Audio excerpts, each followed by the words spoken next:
ఈ లోకంలోనికి మనంతట మనం రాలేదు. సృష్టికర్తకు ఆయన ఉన్నాడు. ఆయనే ఈ లోకం అంతటిని కూడా చేశాడు. ప్రారంభంలో అనిల్ గారు కూడా తెలియజేశారు, ఏ వస్తువు కూడా ఈ లోకంలో యాదృచ్ఛికంగా గాల్లో నుంచి రాదు. ఎవరో ఒకరు కలగజేస్తేనే వస్తుంది.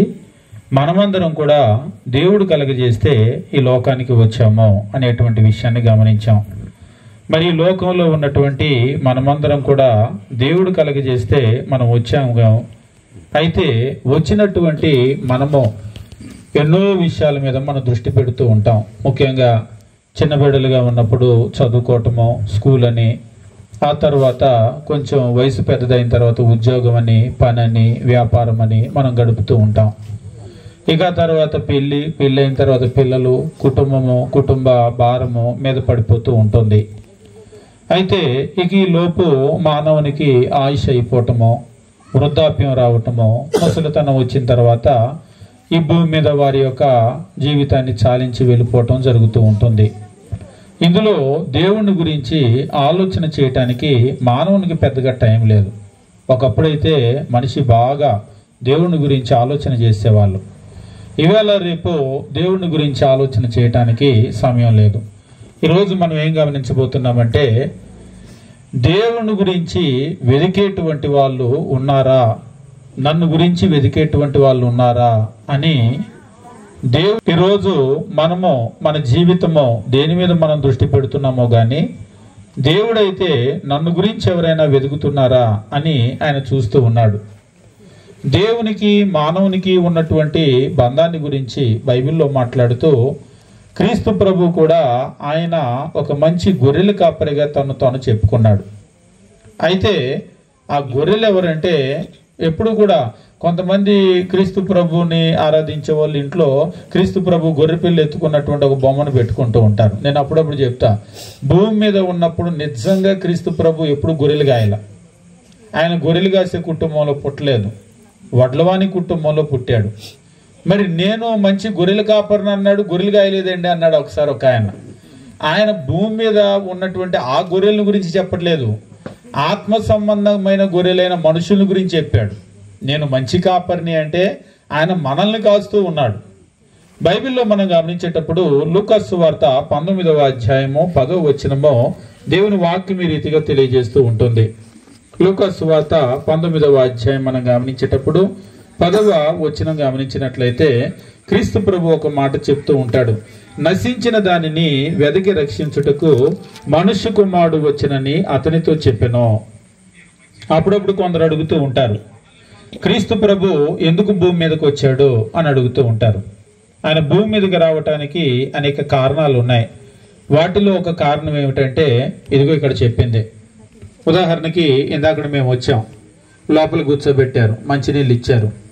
మంచినీళ్ళు తాగుదాం అనుకునే లోపు అయితే మళ్ళీ డ్రింక్ తాగరని చెప్పేసి వాళ్ళు మళ్ళీ పల్పి ఆరెంజ్ తీసుకొని వచ్చి ఇచ్చారు, తాగాము. తర్వాత ఫనీ గారు వందనాలండి మేము వెళ్ళి వస్తామని అన్నాం అనుకోండి, ఏమంటారు? ఆ పల్పి ఆరెంజ్ తాగారు కదా ఇల్లు రండి అంటారా? అనరా? గోపి గారు అట్లా అనరా? గోపి గారు వందనాలు మేము వెళ్ళి వస్తాం, పల్పి ఆరెంజ్ ఇచ్చారు కదా బాగుంది మేము వెళ్ళి వస్తాం అంటే మీరేమంటారు? లోదర్ గారు వెళ్తున్నామండి పల్పి ఆరెంజ్ బాగుంది అన్నాం అనుకోండి, వెంటనే ఏమంటారు? ఏంటి పల్పి ఆరెంజ్ తాగడానికి విజయవాడ నుంచి వచ్చారా అంటారు. అంతే కదా? అంటే ఇప్పుడు మనం ఏ పనికైతే వచ్చామో ఆ పని ముగించుకోవాల్సిన అవసరం ఉందా?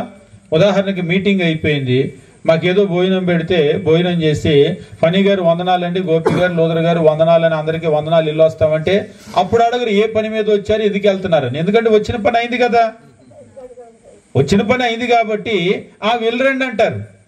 పరలోకంలో ఉన్నటువంటి క్రీస్తు ప్రభు కూడా భూమి మీదకి వచ్చాడు. ఆయన ఊరికినే రాలేదు, ఒక పని మీద వచ్చాడు. ఏం పని మీద వచ్చాడు? పరలోకంలో ఉండాల్సిన ఆయన దేవుడు మానవ శరీరాన్ని ధరించుకొని భూమి మీదకి ఎందుకు వచ్చాడు? ఉదాహరణకి ఒక గొర్రెల కాపురు ఉన్నాడు అనుకోండి, ఆయన గొర్రె ఏదైనా తప్పిపోతే ఆయన దాన్ని వెతుక్కుంటూ వెళ్తాడు, ఇందులో ఆశ్చర్యం ఏమీ లేదు. అదేంటి గొర్రెల కాపురు ఒకటి తప్పిపోయింది అనుకోండి, 99 ఉన్నాయిగా ఉంచుకోవచ్చుగా, ఒకదాని కొరకు ఎందుకు అడవిలో పడ్డాడు అనరు. ఒకటి తప్పిపోయినా అర తప్పిపోయినా ఆయన దాన్ని వెతుక్కోవాలి, వెతికి దాన్ని మరలా మందలో కలుపుకోవాలి. దేవుడు కూడా ఏం చేస్తున్నాడంటే ఎవరైతే ఆయన తప్పిపోయారో వాళ్ళందరినీ కూడా వెతకటానికి పరలోకం నుండి ఆయన దిగొచ్చాడు. 19వ అధ్యాయము 10వ వచనంలో తెలియజేస్తూ ఉన్నాడు, నశించిన దానిని వెతికి రక్షించుటకు మనుష్య కుమారుడు వచ్చనని అతనితో చెప్పెను. క్రీస్తు ప్రభు భూమి మీదకి ఎందుకు వచ్చాడంటే ఈ భూమి మీద చాలా మంది దేవునితో ఉన్నటువంటి సంబంధాన్ని పోగొట్టుకున్నారు. ఒక రకంగా చెప్పాలంటే దేవుడి నుంచి వాళ్ళు తప్పిపోయిన గొర్రెలాగా మనం తప్పిపోయాం. ఈరోజు కొందరిని దేవుడు అంటే ఎవరా, దేవుడా, దేవుడు ఎవరు అని అడిగే వాళ్ళు ఉన్నారు. నేను దేవుడిని నమ్మనండి అనే వాళ్ళు ఉన్నారు. దేవుడు లేదు, గాడిద గుడ్డు లేదు అనే వాళ్ళు ఉన్నారు. గాడిద గుడ్డు ఎలాగో ఉండదు, నేను చెప్పాను ఒకసారి, గాడిద గుడ్డు ఎలాగో ఉండదు కానీ దేవుడు అయితే ఉంటాడని. ఎందుకంటే ఆయన లేకపోతే అసలు ఈ లోకమంతా ఎక్కడుంది, ఆయన లేకపోతే మనం ఎక్కడున్నాం. కానీ ఈరోజు మనిషికి చదువుకోవటానికి టైం ఉంది, ఉద్యోగం చేయటానికి డబ్బు ఆయనకి టైం ఉంది, కూలి పనికి వెళ్ళటానికో వ్యాపారానికో అన్నిటికీ టైం ఉంది. ఇంకా చెప్పాలంటే టీవీ సీరియల్ చూడటానికి కూడా టైం ఉంది. కానీ దేవుడు అనేటువంటి ఒక విషయాన్ని ఆలోచన చేయటానికి టైం లేదు. అంటే మనం ఏం చేసామంటే ఆ దేవునితో ఉన్న సంబంధాన్ని తెంచేసుకున్నాం. తప్పిపోయిన ఒక గొర్రె ఎలాగైతే ఆ కాపర్ని వదిలిపెట్టి వెళ్ళిపోతుందో, చెదిరిపోతుందో, అలాగ మనమందరం కూడా ఆయన వదిలిపెట్టి చెదిరి వెళ్ళిపోతే ఆయన ఏం చేశాడంటే మరలా వెదకి రక్షించటానికి ఆయన వచ్చాడు. అంటే తనతో మరలా చేర్చుకోవటానికి ఆయన వచ్చాడు. అని ఇందులో మనం గుర్తుంచుకోవాల్సిన ఒక విషయం ఏమిటంటే కాపరి తప్పిపోయిన ఒక గొర్రె వెనకాల వెళ్ళాడు అంటే ఆ గొర్రెను మరలా తనతో కలుపుకోవాలని ఆయన చూస్తున్నాడు. అంతేనా? పోతే పోయారులే, నాకు ఇంకా భూమి మీద చాలా మంది జనాభా ఉన్నారు అని దేవుడు అనుకోలేదు. అంటే తప్పిపోయినటువంటి ప్రతి మనిషిని కూడా ఆయన కలుపుకోవటానికి పరలోకం నుంచి దిగి వచ్చాడంటే నాకు ఆయన ఇచ్చేటువంటి విలువ ఎంతో చూడండి. ఇవాళ మీ కొరకు నా కొరకు చంద్రబాబు నాయుడు గారు వస్తారా? మీకు ఏదన్నా జరిగితే చూడటానికి ఎమ్మెల్యే గారు అయినా వస్తారా? కానీ మనం తప్పిపోయామని పరలోకంలో ఉన్న దేవుడు వచ్చాడు. అసలు ఇది ఎంత ఆశ్చర్యం అంటే మనల్ని గురించి ఒక్కొక్కసారి మన చుట్టాలు, మన దగ్గరోళ్ళు కూడా రారు. ఇక ఇప్పుడు నేను చెప్పినటువంటి గొప్ప మనుషులకి అయితే కనీసం మన ముఖం కూడా తెలియదు. పొద్దున ఒక సహోదరి వచ్చి అంటూ ఉంది, ఇలాగనే ఉద్యోగాలు పడుతూ ఉన్నాయి కదా, ఎమ్మెల్యే గారు రికమెండేషన్ ఇస్తే పని అవుతుంది అని వెళ్తే ఆయన అడిగాడంటే వాళ్ళ ముఖం చూసి, అసలు మీరు నాకు ఓటు వేసారో లేదో ఎలా తెలిసిద్దని. ఎలా తెలిసిద్దంటే ఇలా మిషన్ గాని తెచ్చి చూపిస్తారా? బాబు మీకే వేసామంటే కూడా నమ్మకపోతే అందరూ అలాగే అంటున్నారంట. ఇవాళ రేపు నిజంగా ఎవరికి వేసారని చెప్పినా అంటే మనల్ని నమ్మే పరిస్థితిలో ఎవరు లేరు, మనకి మేలు చేసేటువంటి పరిస్థితిలో ఎవరు కూడా లేరు. అంటే ఇక్కడ మనం ఏం గమనిస్తున్నామంటే మనుషులుగా మన సొంత వాళ్ళు, మన చుట్టాలు, మన బంధువులు కూడా మనల్ని వదిలిపెట్టేస్తూ ఉంటారు. కానీ దేవుడు మనల్ని వదిలిపెట్టడం లేదు. ఆయనతో ఉన్నటువంటి సంబంధాన్ని ఒకవేళ మనం తెలుసో తెలియకో తెంచుకున్నా ఆయన మరలా తప్పిపోయినటువంటి మనల్ని తన దగ్గరకు చేర్చుకోవటానికి పరలోకములో ఉన్నటువంటి ఆయన దిగి వచ్చాడు. అంటే దేవుని స్వభావం ఏమిటి అంటే దేవుడు నాతో సంబంధాన్ని కావాలని కోరుకుంటున్నాడు. నా ధనం చూసి కాదు, నా అందం చూసి కాదు, లేకపోతే నా చదువు చూసే, ఉద్యోగం చూసే కాదు. లోకంలో ఉన్నటువంటి మనుషులు అనుకోండి, వేళ్ళకి ఉంగరాలు ఉంటే ఒకలాంటి గౌరవం ఇస్తారు, ఉంగరాలు లేకపోతే ఒకలాంటి గౌరవం ఇస్తారు. ఇక్కడ అలా కాదా? ఈ ఊర్లో అసలు అలా కాదు. అయితే ఈ ఊరోళ్ళు అందరూ మంచోళ్ళు అయి ఉంటారు. మాకెళ్ళి పరిస్థితి ఎట్లా ఉంటుందంటే బట్టల్ని బట్టి విలువిచ్చే వాళ్ళు ఉన్నారు, ఒంటి మీద ఉన్న బంగారాన్ని బట్టి విలువిచ్చే వాళ్ళు ఉన్నారు, వాళ్ళ వెనకాల ఉండేటువంటి ఆస్తిని బట్టి విలువిచ్చే వాళ్ళు ఉన్నారు. ఇవాళ రేపు మనుషులు పూర్తిగా మారిపోయారు. ఇందులో బాధాకరమైన విషయం ఏంటంటే మన సొంత చుట్టాలు, బంధువులు కూడా. ఒకసారి ఒక సహోదరి చెప్తూ ఉంది, మేము వాళ్ళు మా చుట్టాలే కానీ వాళ్ళ ఇళ్లలో కార్యక్రమాలకి వెళ్ళాలంటే మనసు కష్టంగా ఉంటుందండి అని. అంటే మేము భేదోళ్ళం కదా, వాళ్ళు మమ్మల్ని అందరినీ కూడా తక్కువగా చూస్తారు అని అంటుంది. అంటే పాపం వీళ్ళకి పరిస్థితి బాగలేదు, వీళ్ళకు ఉన్న దానిలోనే ఏదో మంచి చీర కట్టుకొని వెళ్తారు. మంచి చీర కట్టుకొని వెళ్తే ఇవ్వచ్చు, వాళ్ళు పలకరించవచ్చు కదా వచ్చిన మనిషిని. చీర ఎక్కడ కొన్నా అని అడుగుతారంట, ఎంత అని అడుగుతారంట. ఇప్పుడు అందరిలో ఎంతో అడగటం అవసరమా? ఏదో వాళ్ళు లేని వాళ్ళని తెలుసు, లేని వాళ్ళని తెలిసినప్పుడు ఏదో చీర కట్టుకున్నారు అంటే ఒక్కొక్కసారి కావాలని కొంతమంది కించపరచడానికి అట్లా చేస్తారు. ఏవోలేండి మీ చీర నచ్చి అడిగిందేమో అన్నాను. నచ్చి అడగటం కాదు, అందరిలో మన నోటితో దాని విలువేంటో చెప్పించాలని అట్లుంటారండి మనుషులు అంటాను. మీ చుట్టాలు మిమ్మల్ని ఎందుకు అలా కించపరుస్తారు ఊరుకోండి అంటే లేదండి, వాళ్ళ మనస్తత్వం అట్లాంటిదని. ఇవాళ రేపు మనం నమ్మం కానీ మన సొంతోళ్ళే, మన చుట్టాలు, మన బంధువులు మన దగ్గర డబ్బు ఉంటే ఒకలాంటి విలువిస్తారు, 4 ఏళ్ళకు ఉంగరాలు పెట్టుకోండి ఒకలాంటి విలువిస్తారు, ఊరంతా ఒకలాంటి విలువిస్తారు. అదే 4 స్టేర్లు బిల్డింగ్ కట్టండి, ఒక 10 ఎకరాలు ఒక పొలం కనండి ఒకలాంటి విలువిస్తారు. అదే డబ్బు లేదనుకోండి మన దగ్గర, మనకు విలువ ఉండదు, సొంత వాళ్ళ దగ్గర కూడా విలువ ఉండదు. కానీ దేవుడు మన డబ్బుని చూసి మనల్ని ప్రేమించేవాడు కాదు. నా చదువును చూసో, ఉద్యోగాన్ని చూసో, నా వేళ్లకున్న ఉంగరాల్ని చూసో ఆయన మనల్ని ప్రేమించటం లేదు. కానీ మనం ఏం చేస్తున్నామంటే మనల్ని ప్రేమించేటువంటి దేవుణ్ణి మనం తిరిగి ప్రేమించట్లేదు. ఈరోజు పరిస్థితి ఎట్లా ఉందంటే మన కొరకు మనం ఆయన నుంచి దూరం అయ్యామని పరలోకం నుంచి దిగి వచ్చినటువంటి ఆయన్ని గురించి ఆలోచన చేసేటువంటి సమయం మనకి లేదు. బైబిల్లో దేవునికి మానవునికి ఉన్నటువంటి సంబంధాన్ని గురించి తెలియజేసేటప్పుడు నిజంగా ఆయన మన గురించి చాలా అక్కర కలిగి ఉన్నాడు, చాలా చాలా అక్కర కలిగి ఉన్నాడు. అప్పుడప్పుడు కొంతమంది చెప్తూ ఉంటారు, మా బిడ్డ చిన్నప్పుడు అప్పట్లో తప్పిపోయాడు, ఇప్పట్లో తప్పిపోయాడు అని పాత రోజుల్లో చెప్పేవాళ్ళు. తప్పిపోతే ఏం చేశారంటే వెతికి వెతికి వదిలేసామని అంటూ ఉంటారు. కానీ దేవుడు వెతికి వెతికి ఆయన వదిలేయటం లేదు. వాళ్ళు మరలా తిరిగి దొరికే వరకు కూడా ఆయన వెతుకుతూనే ఉన్నాడు. పాత నిబంధన గ్రంథంలో బైబిల్లో ఏజ్కేలు గ్రంథము 34వ అధ్యాయం మనం గమనించేటప్పుడు అక్కడ కూడా ఏజ్కేలు ప్రవక్త ద్వారా ఇదే విషయాన్ని తెలియజేస్తూ ఉంటాడు. పాత నిబంధన గ్రంథంలో ఏజ్కేలు గ్రంథం 34వ అధ్యాయము 11వ వచనాన్ని మనం గమనించినప్పుడు దేవుని వాక్యం ఈ రీతిగా చెప్తూ ఉన్నాడు. 11వ వచనము, ప్రభు అయిన యెహోవా సెలవిచ్చినదేమనగా, ఇదిగో నేనే నా గొర్రెలను వెతికి వాటిని కనుగొందును అని అంటూ ఉన్నాడు. ఇది కూడా గొర్రెలు అంటే మనుషుల గురించే మాట్లాడుతున్నాడు. ఆయన ఒక కాపరిలాగా తన ప్రజలను గొర్రెల్లాగా మాట్లాడుతూ ఉన్నాడు. మాట్లాడుతూ ఇదిగో నేనే నా గొర్రెలను వెతికి వాటిని కనుగొంటాను అంటే దేవుడు ప్రతి మనిషితో కూడా ఒక చక్కటి సంబంధాన్ని కోరుకుంటున్నాడు. ఇందాక కూడా చెప్పాడు, ఇప్పుడు తండ్రి తన బిడ్డతో ఒక మంచి సంబంధాన్ని కోరుకుంటాడు, అవునా కాదా? ఇప్పుడు తల్లిదండ్రులు పిల్లల్ని పెంచుతారు. పిల్లల్ని పెంచినప్పుడు ఆ పిల్లలు పెద్దవాళ్ళు అయ్యి టౌన్లోకి వెళ్ళి ఉద్యోగం చేస్తూ ఉంటారు, ఉద్యోగం చేసి డబ్బులు పంపుతూ ఉంటారు. ఇప్పుడు ఆ ముసలి తండ్రిని అడిగాం, నీకు నీ కొడుకు కావాలా, వాళ్ళు పంపించే డబ్బులు కావాలా అని అడిగాం. ఏం చెప్తారు? ఆడెక్కడ పోతే నాకెందుకు, నాకు మాత్రం నెలకు 10,000 పంపించాలి అని అంటారా? కొంతమంది అలాగనే ఉంటారు, అరే నువ్వేమైనా కానీ ఇంటికి మాత్రం నువ్వు నెల కింద పంపించా అంటారు. ఒకసారి ఒక కొడుకు చెప్తున్నాడు, మా అమ్మ నాన్నండి అయ్యా ఎట్లున్నావని ఫోన్ చేస్తే అడగరంట, ఎరా డబ్బులు ఇంకా పంపించలేదు అని అంటారంట 1వ తారీఖు దాటితే. కొంతమంది తల్లిదండ్రులు అయితే వాళ్ళ ప్రేమ ఉంటుంది లోపల. మేము మెడ్రాస్లో చదువుకునేటప్పుడు ఒక లాయర్ చెప్తూ ఉన్నాడు. ఆయన అంటే మెడ్రాస్ పక్కన ఒక పల్లెటూరు నుంచి ఆయన లా చదువుకున్న తర్వాత మెడ్రాస్ వచ్చాడు. వచ్చిన తర్వాత కోర్టులో చేరి పని చేసుకుంటూ ఉండేవాడు. నెల ఒక లాయర్ దగ్గర, పెద్ద లాయర్ దగ్గర పని చేసేటప్పుడు జీతం వస్తే పట్టుకొని వెళ్ళి వాళ్ళ నాన్న పలకరించి ఆ డబ్బులు ఇచ్చి వాళ్ళ నాన్నతో ఆ సాయంత్రం దాకా ఉండి అక్కడ భోజనం చేసి వచ్చేవాడు అనమాట. వాళ్ళ అమ్మ చచ్చిపోయింది.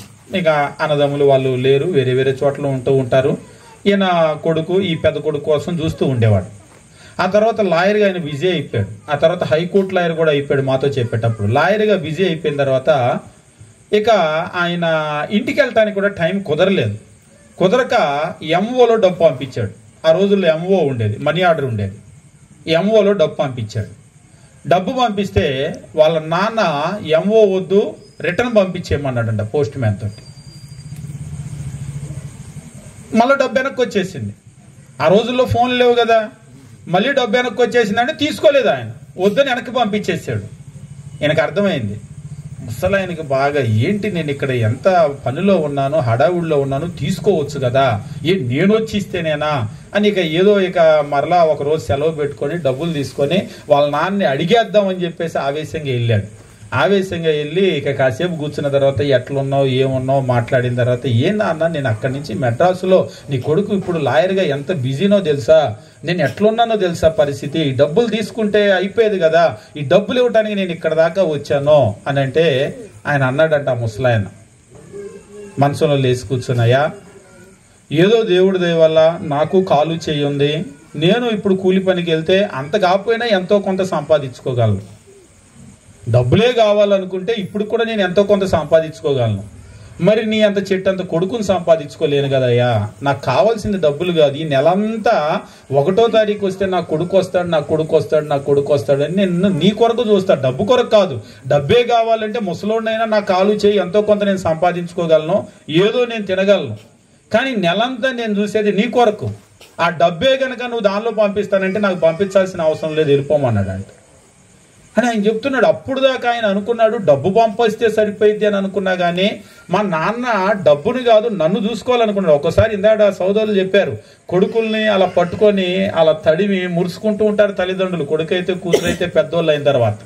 మీరు చూసినట్లయితే చాలా ఆనందపడుతూ ఉంటారు. అంటే ఎందుకు ఈ విషయం చెప్తున్నానంటే, దేవుడు కూడా మన నుంచి అలాగనే ఆయన ప్రేమను కోరుకుంటూ ఉన్నాడు. ఆయన బిడ్డలుగా ఉన్నటువంటి మనల్ని చూసి ఆయన ఎంతో సంతోషిస్తూ ఉన్నాడు. కానీ మనము ఆ లాయర్ గారు లాగా నాకు టైం లేదు, నేను స్కూల్కి వెళ్ళాలి, నేను కాలేజీకి వెళ్ళాలి, నేను ఎంత బిజీనో తెలుసా, అసలు ఆదివారం రావడానికి కూడా నాకు కుదరదు, ప్రార్థనకు కూడా కుదరదు అని మనం అనుకుంటూ ఉంటాం. కాబట్టి మనం గమనించవలసినటువంటి విషయం ఏమిటంటే, దేవుడు మనతో ఒక మంచి సంబంధాన్ని కోరుకుంటూ ఉన్నాడు. ఆ మంచి సంబంధాన్ని కోరుకోవటానికి ఆయన పరలోకములో ఉన్నటువంటి తన కుమారుడైనటువంటి క్రీస్తు ప్రభును పంపించాడు. ఆయన ఈ భూమి మీదకు వచ్చి మనతో మరలా ఆ సంబంధాన్ని సరిచేయటానికి తన ప్రాణాన్ని కూడా పెట్టవలసినటువంటి పరిస్థితిలో ఆయన సిలువలో మరణించడం జరిగింది. కాబట్టి దేవుడు ఆయన మన గురించి ఎదురు చూస్తున్నాడా అని చెప్పేసి అంటే, అవును, మన గురించి ఎదురు చూస్తున్నాడు. దేవుడు ఎప్పుడు కూడా భూమి మీద తను వెతికేటువంటి వాళ్ళు, యథార్థంగా వెతికే వాళ్ళు ఉన్నారా అని చూస్తూ ఉన్నాడు. మనము బైబిల్లో కూడా చూసేటప్పుడు దినవృత్తాంతాలు 2వ గ్రంథం మనం గమనించేటప్పుడు దేవుని వాక్యం ఈ రీతిగా తెలియజేస్తూ ఉంటాడు. దినవృత్తాంతాలు 2వ గ్రంథము 16వ అధ్యాయం మనం గమనించినప్పుడు 9వ వచనంలో దేవుని వాక్యము తెలియజేస్తూ ఈ రీతిగా చెప్తూ ఉంటాడు. దినవృత్తాంతాలు 2వ గ్రంథము 16వ అధ్యాయం మనం గమనించేటప్పుడు 9వ వచనం మనం చూసినట్లయితే 9వ వచనంలో, తన యొడల యథార్థ హృదయము గలవారిని బలపరచుటకై యెహోవా కనుదృష్టి లోకమందంతటా సంచారం చేయుచున్నది. యెహోవా కనుదృష్టి లోకమందంతటా సంచారము చేయుచున్నది. ఆయన కనుదృష్టి మొత్తం లోకంలో అందరినీ చూస్తూ ఉన్నాడు. మీకు అర్థమయ్యేటట్లు చెప్తాను. అప్పుడప్పుడు గవర్నమెంట్ ఉద్యోగాలు పడుతూ ఉంటాయి, అవునా కాదా? అవును, గవర్నమెంట్ ఉద్యోగాలు అలా ఎందుకు వేస్తారు? నోటిఫికేషన్ ఎందుకు వేస్తాడు? వాళ్ళకి నచ్చిన వాళ్ళకి ఇందాక చెప్పినట్టుగా ఎమ్మెల్యే గారు, ముఖ్యమంత్రి గారు, నువ్వురా నీకు ఉద్యోగం ఇస్తా, నువ్వురా నీకు ఉద్యోగం ఇస్తా అని వాళ్ళందరికి ఇచ్చుకోవచ్చుగా. ఎందుకు వాళ్ళు అట్లా పిలుస్తూ ఉంటారు? నోటిఫికేషన్ ఎందుకు వేస్తారు? ఒకసారి ఒకళ్ళు అన్నారు రూల్ కాబట్టి అని. సరే, రూల్ అయినా ప్రభుత్వాలేగా చేసేది, ఎందుకు అలాంటి రూల్ చేసినాయి?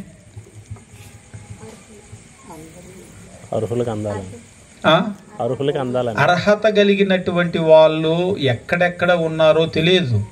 ఈ పిలుపు ఏం చేస్తుందంటే, ఆ అర్హులందరూ కూడా ఎవరున్నారో అప్లై చేసుకుంటారు. అప్లై చేసుకున్నటువంటి వాళ్ళలో ఆ అర్హులైనటువంటి వాళ్ళకి వాళ్ళు ఏం చేస్తూ ఉంటారంటే ఇస్తూ ఉంటారు. అంటే దాని కొరకు ఒక రకంగా చూసినట్లయితే వాళ్ళ రాష్ట్రంలో ఉన్నటువంటి వాళ్ళందరినీ వైపు చూస్తూ ఉంటారు, ఎవరున్నారు అర్హులు అని చెప్పేసి చూస్తూ ఉంటారు. దేవుడు కూడా ఏం చేస్తూ ఉన్నాడంటే, ఇక్కడ మనము 9వ వచనం చదివేటప్పుడు, తన యొడల యథార్థ హృదయము గల వారిని బలపరచుటకై, తన యొడల యథార్థమైనటువంటి హృదయం, నా యొడల ఎవరికి యథార్థమైనటువంటి హృదయం ఉంది, నేను బలపరుస్తాను అని యెహోవా కనుదృష్టి లోకమందంతటా సంచారము చేయుచున్నది. ఆయన లోకంలో అందరినీ చూస్తూ ఉన్నాడు. ఎవరికి నా యందు యథార్థమైనటువంటి హృదయం ఉంది, నేను వాళ్ళని బలపరుస్తానని ఆయన చూస్తూ ఉన్నాడు. ప్రశ్న ఏమిటంటే, ఆయన అలా చూస్తూ ఉన్నప్పుడు, ఎలాగైతే ఉద్యోగాలకు నోటిఫికేషన్ పడినప్పుడు దానికి అర్హత కలిగిన వాళ్ళకి దొరుకుతారో, అలాగనే దేవుడు కూడా నేను బలపరుస్తాను వాళ్ళని, ఎవరున్నారు నా యొల్ల యథార్థమైన హృదయం కలిగిన వాళ్ళు అని ఆయన వెతుకుతూ ఉంటే అందులో మనం దొరుకుతామా? మన హృదయం అంతా ఎక్కడుంది? వెండి మీద ఉందా, బంగారం మీద ఉందా, డబ్బు మీద ఉందా, టీవీ సీరియల్ మీద ఉందా? ఒకసారి ఒకళ్ళు అంటున్నారు, సాయంత్రం అయితే ఇంక వేరే ఏ పనులు పెట్టుకోవట్లేదండి, ఎందుకంటే అది టీవీలో సీరియల్లో వచ్చే టైం. ఇవాళ రేపు మీరు చూడండి, సాయంత్రం అయితే అందరూ కూడా ఎక్కడ ఉంటూ ఉన్నారంటే టీవీల దగ్గర ఉంటూ ఉన్నారు, అవునా కదా? మొన్న నేను అన్నాను, పల్లెటూరు వాళ్ళకి చక్కటి ఆరోగ్యాలు ఉంటాయి, వాళ్ళు చక్కగా పెందలాడి పని చేసుకుని పెందలాడి పడుకుంటారంటే పక్కన ఆయన నవ్వుతున్నాడు. ఏంటంటే, అసలు మన టౌన్లో కంటే ఎక్కువ సీరియల్ చూసేది వాళ్ళే అని. దానికి ఒక ఉదాహరణ కూడా చెప్పాడు మరలా. ఏమిటా ఉదాహరణ అంటే, ఎక్కువ సీరియళ్ళు మనము టౌన్లో వాళ్ళము చూసి పొద్దున్నే ఉద్యోగానికి వెళ్ళి మర్చిపోతాం. మిరపకాయ చేనికి వెళ్ళి మిరపకాయ కోస్తున్నారంట, కోసేటప్పుడు డిస్కషన్ అంట. అత్త ఏమంది నిన్న అట్లంది ఏంటి, ఎంత అత్త అయితే మాత్రం అంతేనా మాట్లాడేది, ఇవాళ రేపు అత్తలందరూ అంతే ఉన్నారులే అని మిరపకాయలు కోసుకుంటా అక్కడ డిస్కషన్ అంట మిరపకాయ చేలో. ఆయన చెబుతూ ఉన్నాడు రోజు వాళ్ళు పొలం పనులకు వెళ్ళి నిన్న టీవీలో ఏం చూశారో దాని గురించి చక్కగా మాట్లాడుకుంటూ చక్కగా దాని గురించి ఎనాలిసిస్ అనమాట, దాని గురించి పరిశోధన. ఆమె అలా అందేంటి, ఈమె అలా అందేంటి, అయినా కానీ ఆ అత్త అన్నప్పుడు ఒక్క చూపు చూసింది కదా కోడలు, నువ్వు చూసావా, అది అట్లా ఉంటే గాని అప్పుడు వాళ్ళు అణుగుతారు అత్తలు అని వీళ్ళు.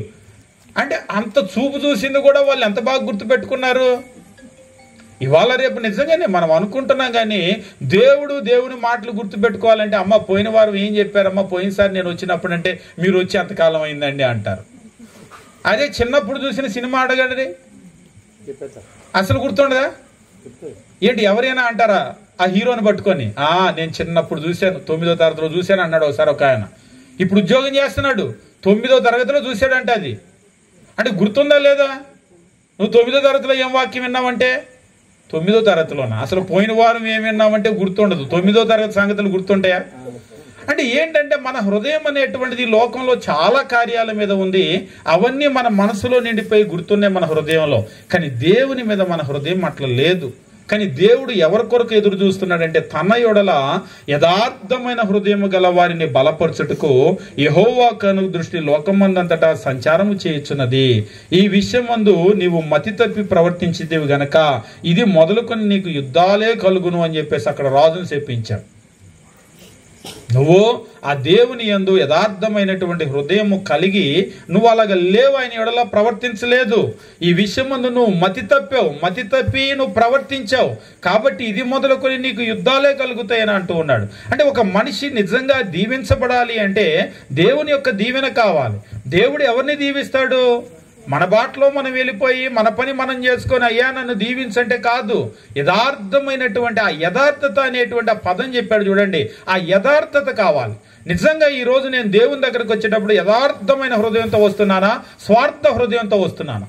నిజం చెప్పండి. మీరు దేవుని దగ్గరకు వచ్చి దండం పెట్టుకునే వాళ్ళు నిజంగా నాకు ఏం కోరిక లేదండి, ఆయన దేవుడు నన్ను పుట్టించాడు, ఈ ఒక్క కారణం చాలు ఆయనకి దండం పెట్టడానికి, అందుకే నేను వచ్చాను, నాకే కోరిక లేదనే వాళ్ళు ఎవరన్నా ఉన్నారా? అన్నారా? పొరపాటు లేరు అలాగా. ఆయన దగ్గరికి వెళ్ళి ఒకసారి ఒకళ్ళు అంటున్నారు ఊరికే వచ్చే దండమే కానీ పెడుతున్నాం, పెట్టి ఎన్ని కోరికలు కోరుతావు తెలుసా దేవుణ్ణి, నాకు అది ఇవ్వు, ఇది ఇవ్వు, భార్యకి ఇవ్వు, భర్తకి ఇవ్వు, పిల్లలకి ఇవ్వు, పొలంలో ఆ తర్వాత ఆ పశువులు, అది ఇది ఎన్ని కోరికలు. అదే నువ్వు ఒక్కొక్క కోరికకి ఒక 100 రూపాయలు కట్టాలి అన్నాడు అనుకోండి, అప్పుడు అయ్యేం ఉండవు. డబ్బు ఖర్చు అయ్యే పని అయితే అస్సలు మనం చేయంగా, అప్పుడు ఏముండవు. ఊరికినే అడగటమే కదా, ఊరికినే వచ్చే దండమే కదా అని చెప్పేసి మనం ఏం చేస్తున్నామంటే నిజంగా ఇవాళ దేవుని దగ్గరికి రావడానికి స్వార్థము తప్ప వీరేమీ లేదు. లేదండి నన్ను దేవుడు కలగజేశాడు. ఒకసారి ఒకళ్ళు అన్నారు దేవుడు మా కుటుంబానికి కావాల్సినవి అన్నీ ఇచ్చాడండి, ఇంతకంటే ఇంక నేనేం కోరుకోను అన్నాడు ఒకసారి ఒక ఆయన. ఇప్పటికే నాకు దేవుడు నేను అనుకున్న దానికంటే నేను ఊహించిన దానికంటే ఎక్కువ ఇచ్చాడు, ఇంతకంటే కోరుకోవటం న్యాయం కూడా కాదన్నాడు. నిజంగా ఆ మనసు ఇది ఇవాళకైనా లేకపోతే రాబోయే రోజులకు కూడా అంటే నా జీవితంలో నేను చాలా తృప్తిగా ఉన్నానండి, నేను ఊహించిన దానికంటే ఎక్కువ ఇచ్చాడు దేవుడు అన్నాడు.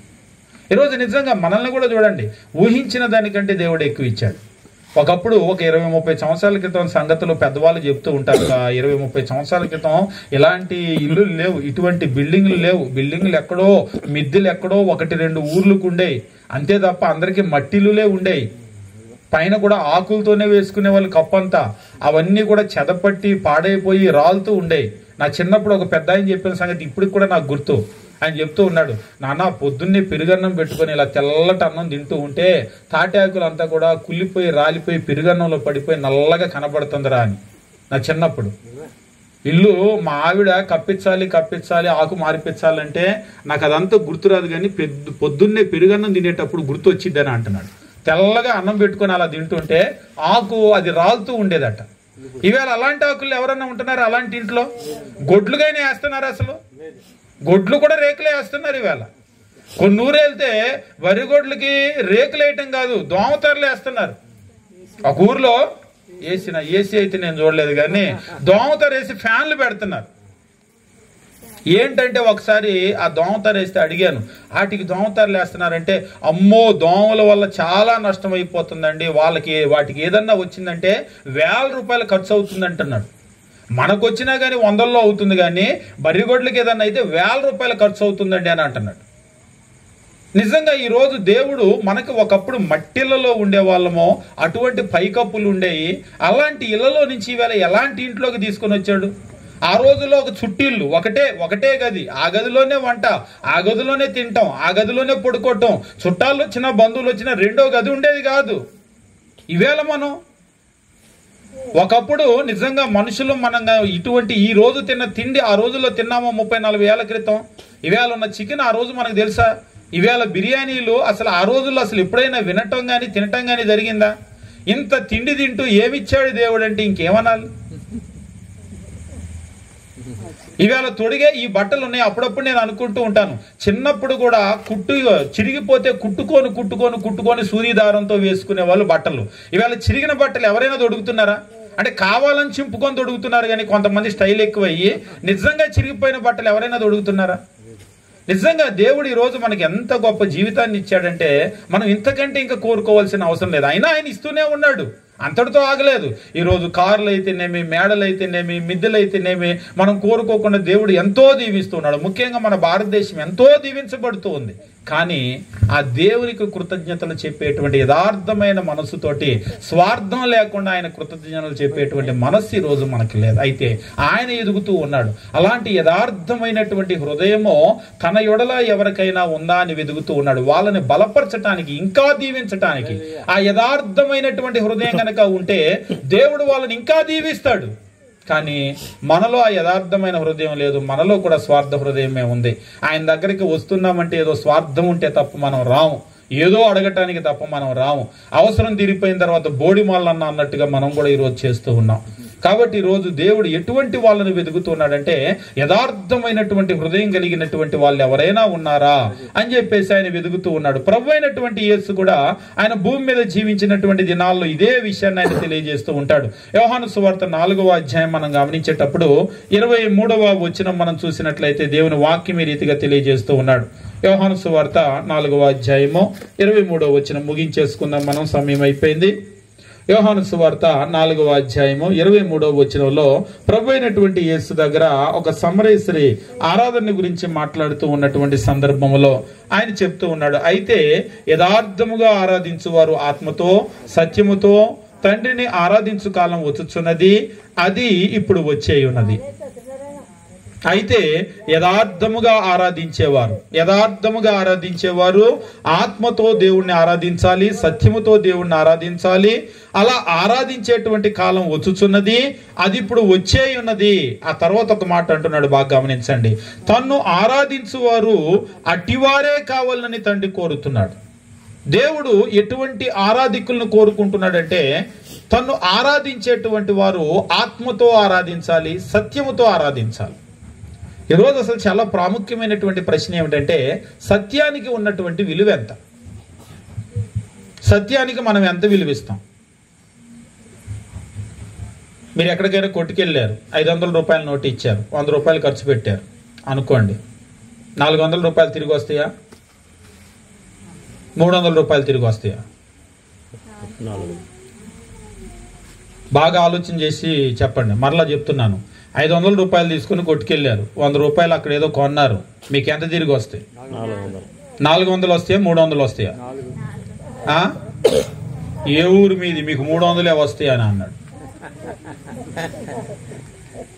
అంటే మాది విజయవాడలో అంటే తెలియదు మాకు, మా ఊర్లో అయితే 400 వస్తాయి అని నేను వచ్చేస్తానా? ఒకవేళ ఈ ఊర్లో అలా గనక మాట్లాడాడు అనుకోండి, నాదే తప్పులేండి, మా ఊర్లో 400 వస్తాయి అట్టేమో అనుకున్నా నేను, మీ ఊర్లో అట్ట కాదా అని అడుగుతారు. అట్లా అడుగుతామా? అడగరుగా. ఏ ఊర్లోనే ఎంత రావాలి? ఏ ఊరికైనా సత్యం ఒకటేగా. 500లో 100 తీసేస్తే 400. అమెరికా వెళ్తే కూడా ఇదే లెక్క, అవునా కాదా? సత్యము ఎక్కడికి వెళ్ళినా ఒకటే ఉంటుంది. దేవుని దగ్గర కూడా సత్యం అనేటువంటిది ఎక్కడికి వెళ్ళినా ఒకటే ఉంటుంది, ఒకటే ఉండాలి. కానీ ఏం చేస్తున్నామంటే మనుషులు మనం దాన్ని మనిషికి మారుస్తూ ఉన్నాం. ఈరోజు సత్యానికి ఉన్నటువంటి విలువ ఏమిటి అంటే, సత్యం అనేటువంటిది అన్ని ఊర్లలో ఒకటే. మీరు డబ్బులు లెక్క చూశారనుకోండి, ఏ ఊర్లో అయినా 500 100 రూపాయలు ఖర్చు పెడితే 400 వస్తే ఎవరినైనా అడుగంటాం. ఎందుకంటే ఎవరిని అడిగినా ఇదే చెప్తారు, అంతేనా? ఇలా చాలా విషయాలు కనుక మీరు చూసినట్లయితే ఎవరిని అడిగినా ఒకటే చెప్తూ ఉంటారు, ఏది సత్యమో అది చెప్తూ ఉంటారు. ఇందాక చెప్పినట్టుగా అబద్ధం ఆడే వాళ్ళు కొంతమంది ఉన్నా సత్యం అనేటువంటిది ఎక్కడికి వెళ్ళినా ఒకటే ఉంటుంది. ప్రశ్న ఏమిటంటే, ఈరోజు దేవుడు అనేటువంటి విషయంలో మనం ఒకే విషయాన్ని మనం చెప్పగలుగుతున్నామా? సత్యం ఏమిటనేటువంటి ఆలోచన చేయగలుగుతున్నామా? సత్యానికి ఉన్నటువంటి విలువ ఏమిటి? విలువ ఎంత? దేవుడు ఇక్కడ ఏం కోరుకుంటున్నాడంటే, క్రీస్తు ప్రభు ఏం చెప్తూ ఉన్నాడంటే, ఇక్కడ మళ్ళొకసారి మనం చదివినప్పుడు, అయితే యథార్థముగా ఆరాధించువారు ఆత్మతో సత్యముతో తండ్రిని ఆరాధించు కాలం వచ్చుచున్నది. అబద్ధాలన్నీ కూడా మానేసి సత్యముతో దేవుణ్ణి ఆరాధిస్తారు. దేవునికి ఎప్పుడు సత్యం కావాలి, దేవునికే కాదు మనకేం కావాలి? మనకు సత్యం కావాలా, అసత్యం కావాలా? 500 రూపాయలు ఇస్తే 100 రూపాయలు పోతే 100 రూపాయలే నీకు వస్తాయి అంటే సరేనండి అని వస్తామా? ఎట్టి పరిస్థితుల్లో ఒప్పుకుంటాం, ఒప్పుకోమా? ఒప్పుకోం. నాకు 400 రావాలి ఇవ్వు అంటాం. లేకపోతే ఇదిగో నీ దగ్గర కొన్న సరుకు నువ్వే తీసుకొని నా 500 ఇవ్వు అంటాం. అవునా కదా? అందులో చూసేవాళ్ళు ఎవరన్నా వచ్చి ఇది తప్పండి అట్లా చేయకూడదని అంటారా మనల్ని? మనం చేసేది తప్పు అంటారా, ఒప్పు అంటారా? మనం చేసేది ఒప్పే. ఎందుకంటే నేను 100 కొన్నప్పుడు నాకు 400 రావాలి, అది సత్యం. రాలేదనుకోండి, ఆయన సరికి ఆయనకి ఇచ్చేసి నా 500 ఇమ్మన్నా, ఇందులో ఏమి తప్పు ఉంది అని అంటాం, అంతే కదా? ఇక్కడ కూడా మనం గమనించేటప్పుడు సత్యం అనేటువంటిది చాలా చాలా ప్రాముఖ్యమైనటువంటిది. ఆ సత్యం అనేటువంటిది మనం ప్రతి చోట కూడా సత్యాన్నే వెతుకుతూ ఉంటాం. సత్యం కావాలని మనం అనుకుంటూ ఉంటాం. నిజం, నా దగ్గర నిజం మాట్లాడంటారు కొంతమంది. ఈయనైతే ఎక్కడైనా అబద్ధం మాట్లాడతాడు, ఆయన దగ్గర మాత్రం నిజం మాట్లాడాలంట. ఒకసారి ఒక ఆయన అంటున్నాడు, దేవుని దగ్గరికి మనం వచ్చినప్పుడు నిజం అనేటువంటిది, సత్యం అనేటువంటిది చాలా చాలా చాలా అవసరం. కాబట్టి మనం చేయవలసింది ఏమిటంటే, దేవుణ్ణి ఆరాధించేటువంటి విషయంలో సత్యముతో ఆరాధించాలి. యథార్థముగా ఆరాధించువారు ఆత్మతోనూ సత్యముతోనూ ఆరాధించు కాలం వచ్చుచున్నది, అది ఇప్పుడు వచ్చే ఉన్నది అని అంటున్నాడు. తన్ను ఆరాధించువారు అట్టివారే కావాలని తండ్రి కోరుచున్నాడు. అయితే మనం ఆలోచన చేయవలసినటువంటి విషయం ఏమిటి అంటే, సత్యము అనేటువంటి దానికి ప్రతి విషయంలో కూడా సత్యము అనే దానికి చాలా ప్రాముఖ్యతనిస్తాం. చదువుకోవటానికి పిల్లల్ని మనం స్కూల్లో చేరుస్తాం, అక్కడ మార్కులు రాకుండానే బాగా వస్తుంది అని చెప్పేసి అబద్ధాలు అడ్వర్టైజ్మెంట్ చేస్తున్నారు. మనం ఏం చేస్తాం? ముఖ్యంగా ఇవాళ రేపు అందరికీ ర్యాంకులు వచ్చినాయని వేస్తూ ఉన్నారు, అందరికీ ర్యాంకులు వచ్చినట్టు అన్ని స్కూల్లో వేస్తూ ఉన్నారు. అది అబద్ధం అని మీకు తెలిసింది అనుకోండి, అయినా మీ పిల్లల్ని తీసుకెళ్లి చేరుస్తారా? చేర్చాం. ఒకవేళ ట్యూషన్లో బాగా చెప్పట్లేదు కానీ మేము బాగా చెప్తామని అన్నారు, నిజమేమిటి అడుగుతాం. అక్కడ బాగా చెప్పడం లేదని తెలిస్తే నిజాన్నే మనం నమ్ముతాం. అలాగే ప్రతి చోట కూడా నాకు నిజం కావాలి, నిజం కావాలి, నిజం కావాలని వెతికే మనము దేవుని దగ్గరికి వచ్చిన తర్వాత నిజము అనేటువంటి విషయాన్ని మనం ఎందుకునో మనం వెతికేటువంటి పరిస్థితిలో లేవు. నిజాన్ని మనము వెతకాలి. ఆ నిజం అనేటువంటిదే మనల్ని నిలబెడుతుంది. కాబట్టి ఈరోజు మనం గమనించవలసిన విషయం ఏమిటంటే, దేవుడు ఆయన వెతుకుతూ ఉన్నాడు, యథార్థ హృదయం కలిగినటువంటి వాళ్ళని వెతుకుతూ ఉన్నాడు. నాలో ఆ యథార్థ హృదయం ఉందా? సత్యానికి నేను విలువనిస్తున్నానా? నిజంగా సత్యాన్ని నేను కోరుకుంటున్నానా అనేటువంటి విషయాన్ని మనం ఆలోచన చేయాలి. దేవుని చిత్తం అయితే రాబోయే రోజుల్లో ఏది సత్యమో నేను దేవుణ్ణి వెతకవలసినటువంటి అవసరం ఉంది. కానీ దేవుణ్ణి గనక మనం వెతికితే ఆయన చాలా దీవిస్తాడనేటువంటిది నిజం. కాబట్టి దాన్ని మనం వెతికి మనము, మన కుటుంబాలు, మన గ్రామాలు దీవెన పొందుదాం. మీ అందరికీ వందనాలు తెలియజేస్తూ ముగిస్తూ ఉన్నాం.